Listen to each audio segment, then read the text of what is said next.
Hello everyone, welcome back, and we're now looking at question number 4 of summer 22 paper 5-3. The question says Ramesh throws an ordinary fair 6-sided die.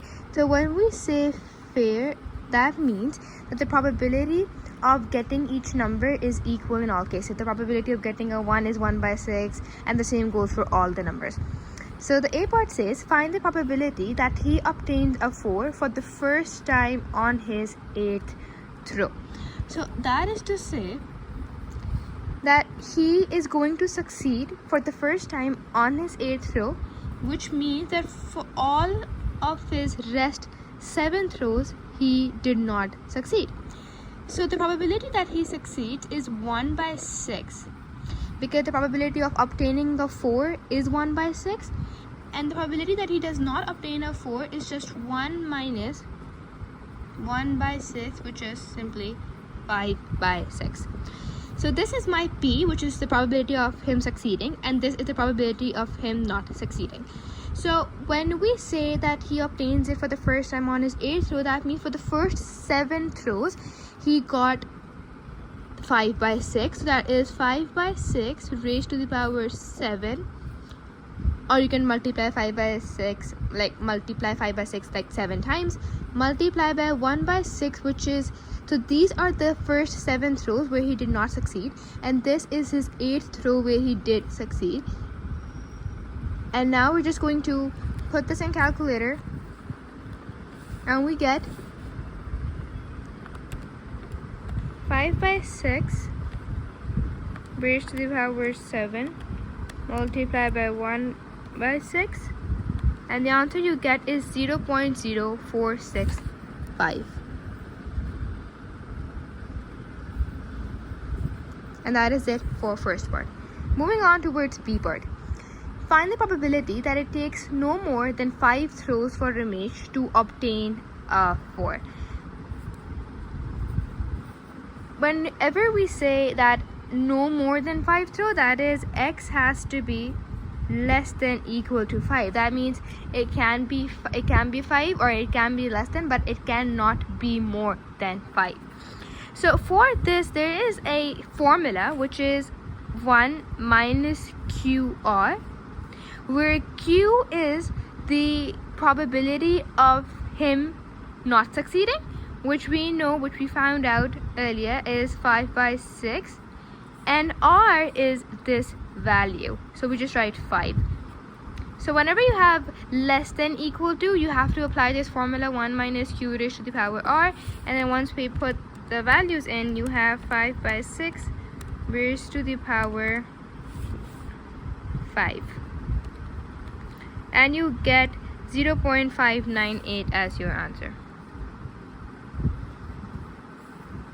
And this was it for B part. And now moving on toward the C part, that says Ramesh now repeatedly throws 2 ordinary fair 6-sided dice at the same time. Each time he adds the 2 numbers that he obtains. The C part says, for 10 randomly chosen throws of the 2 dice, find the probability that Ramesh obtains a total of less than 4 on at least 3 throws. Now there are a lot of key points that we need to take from here. So first of all, we need to understand that this is a part of binomial distribution. How did I find that out? When I have been given the total number of throws, which is 10, I have been asked to find out how many throws he obtained a total of less than 4. That is given to me as R, which is at least 3 throws. That means it has to be greater than equal to 3. I know what P is, which is the probability of him succeeding, and I know what Q is as well. So how do I find P and Q first? I know that he throws 2 dice. So whenever we have 2 dice being thrown, I'm just going to draw this probability distribution table, and we're going to just write these numbers down.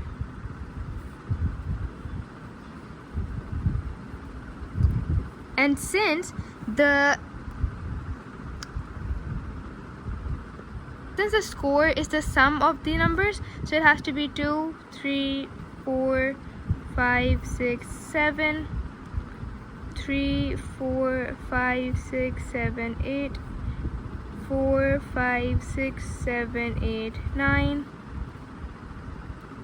5, 6, 7, 8, 9, 10, 6, 7, 8, 9, 10, 11, and 7, 8, 9, 10, 11, and 12.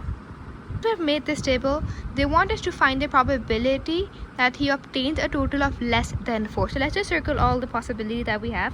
2 is less than 4, 3, and I think that's it. So we know what are the total outcomes that we can have. 6 by 6, which is 36, and what is the possibility that he gets less than 4? That is just 3, so it has to be 3 by 36. So this is my probability of him succeeding. That's going to be 3 by 36, and the probability that he does not succeed is, you just have to subtract from 1 and you will get 11 by 12. Now that we have all of these values, you know for certain that this is binomial distribution, and the formula that we have to apply is NCR p raised to the power r into q raised to the power n minus r. Now we have to do it for greater than equal to 3. That means we can start from 3 and go all the way to the 10, or a shorter and a quicker way is that you do for 0, 1, and 2, and then you just subtract the answer of these and you will get for at least greater than equal to 3. That's like a more faster way of doing this. So how do we do that? For 0, so the probability that he does not get this in so what we're gonna write is 10C0, P is 3 by 36 raised to the power 0 into 11 by 12, which is 10 minus 0 is 10, and then just going to do it for 1 as well. 10C1, 3 by 36 into 11 by 12 raised to the power 9 plus 10C2, and then you do 3 by 36 raised to the power 2 multiplied by 11 by 12 raised to the power 8. Whatever answer you get, you're going to subtract that from 1 and you will obtain your final answer, which in my case I'm getting as 0.0445. And that's it for question 4. If there's any issue, feel free to drop it down in the comments.